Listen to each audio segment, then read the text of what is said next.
Mentor. Mentor आपकी जिंदगी का वो शख्स होता है जिसके साथ आप ख्वाब देखते हो, जो आपको ख्वाबों में लेके जाता है और ख्वाबों को पूरा करवाने की जिम्मेदारी भी लेता है। मेंटोर वो होता है जो आपकी छोटी छोटी आंखों में ख्वाब भर देता है और आप कहते हैं यार मेरा यकीन है कि तू फलां जगह पे पहुंच सकता है।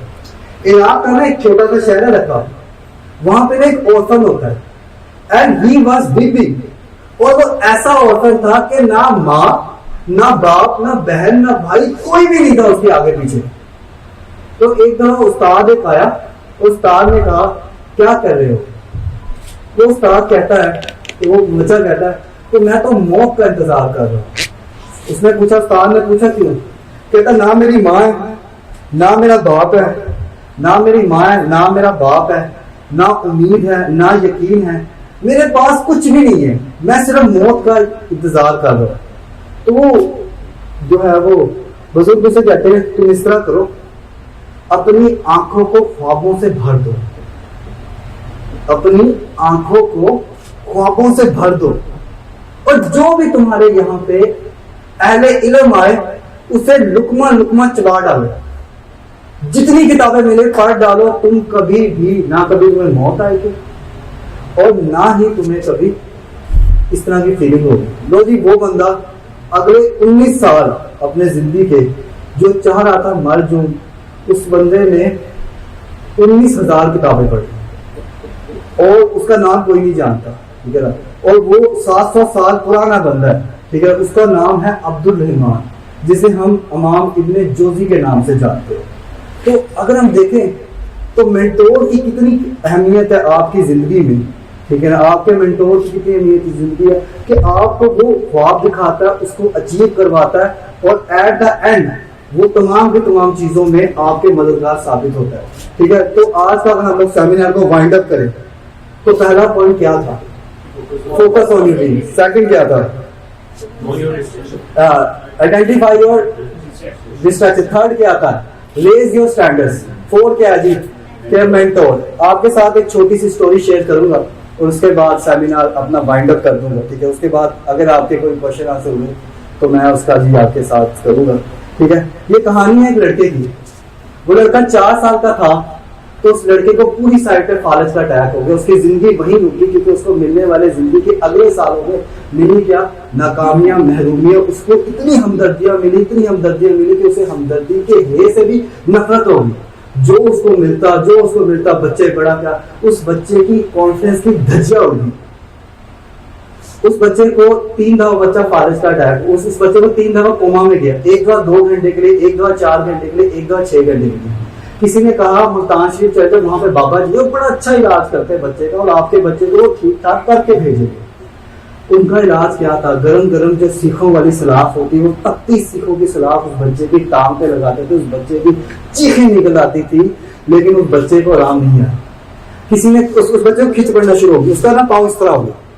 उस लड़के ने क्या किया? डॉक्टर ने ऑपरेशन करके पाँव तो सीधा कर दिया, लेकिन ऑपरेशन गलत हो गया, उसका अंगूठा लटक गया।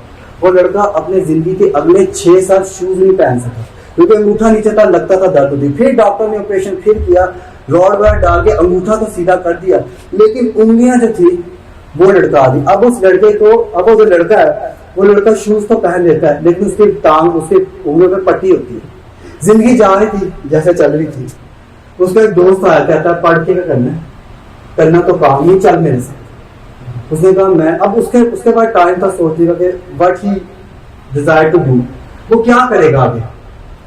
अगर वो काम पे जाता है तो उसे पता था उसका फ्यूचर क्या था। दूसरा वो था कि उस पढ़ाई करता, पढ़ाई उससे होती नहीं थी। तो उसने कहा मुझे थोड़ा टाइम दे। उस देर में क्या हो गया, उसका जो दोस्त था वो 8 घंटे के काम करता था, उसको 6,000 रुपया मिलता था। उसने 6,000 रुपये का सूट लिया, सूट लेके अपनी माँ को दे दिया।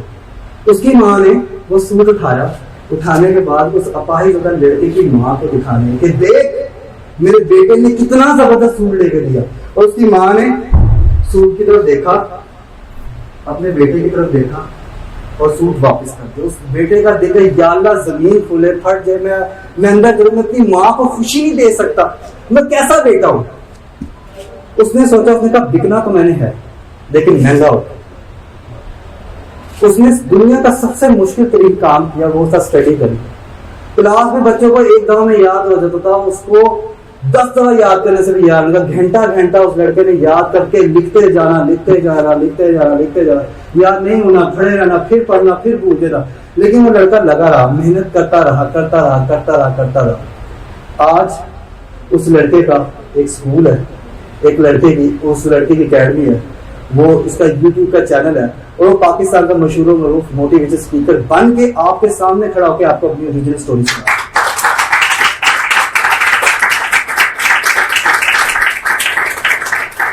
अगर मैं कर सकता हूं तो आप सबके सब कर सकते हैं। जितनी आपको नहीं पता, मैं जब खड़े होकर मैंने बोला मेरे पाँव में कितनी दर्द है, अल्लाह इमेजिन भी ना करवाए। आप लोग कितने खुशनसीब हैं कि अल्लाह ने आपको सेहत दी। या कितना रब का एहसान करो, कितना शुक्र मनाओ कि अल्लाह ने आपको एक जिस्म दिया जिसमें कोई दर्द नहीं है। मुझे पता, मैं खड़ा होकर बोल रहा हूँ, बैठ रहा हूँ, उठ रहा हूँ, कितनी दर्द है मेरी कमर में, मेरे पाँव में, मेरे बोलने के तरीके में, आपको नहीं पता। तो देखो अल्लाह ने आपको कितना नवाजा, अल्लाह का कितना शुक्र अदा करो। आपको एक फार्मूला बता देता हूँ, आपको रब से बेइंतहा मोहब्बत हो जाएगी।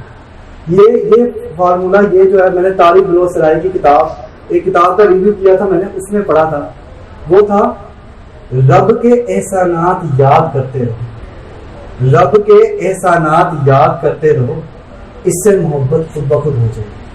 मतलब आपको करने की कोई जरूरत नहीं। मालिक तेरा शुक्र है तूने सांस दी, मालिक तेरा शुक्र है तूने सेहत दी, मालिक तेरा शुक्र है तूने रिस्क दिया, मालिक तेरा शुक्र है। अगर हम शुक्र का एलिमेंट अपने में पैदा कर ले तो हमारे सारे के सारे ख्वाब देर सवेर पूरे हो ही जाएंगे। आपका बहुत शुक्रिया जी मुझे सुनने का, थैंक यू सो मच। किसी का कोई सवाल हो तो मैं वेलकम करूंगा। आपने बड़ी खूबसूरत सी बात की कि कोई चीज हमें मांगनी नहीं चाहिए। मेरी जिंदगी का भी एक फार्मूला रहा है, वो आपने जब बात की तो मेरा दिल किया मैं उसको ऐड करूँ। वो बात यही है कि कभी किसी से कुछ मांगना नहीं चाहिए, क्योंकि मांगी हुई चीजें लौटानी चाहिए। तो इसलिए हमेशा जो भी आपने हासिल करना है वो मेहनत से हासिल कीजिए। आप देखना सबका हक है और उसे पूरा करना सबकी हिम्मत होगी। अच्छा, मजे की बात देखे, मैंने आज अपना एक और ख्वाब पूरा कर लिया। मैं ये मेरे 300 आज ये 302 मतलब 302 सेमिनार है, और मैंने इस सब में एक ही ख्वाब देखा है कि मेरी माँ मैं बोल रहा हूँ मेरी माँ सुने। आज वो ख्वाब पूरा हो गया, मैं इधर बैठा और मेरी माँ मेरे पीछे में बैठे ये ख्वाब तो ये होते हैं, ठीक है, आपके सामने एक ख्वाब पूरा हुआ, ठीक है ना। तो कहने का मकसद ये है कि अपने ख्वाबों में अल्लाह को जरूर शामिल करें, ठीक है। इंशाल्लाह आपके ख्वाब जरूर पूरे होंगे, देर से देर, ठीक है। Thank you so much.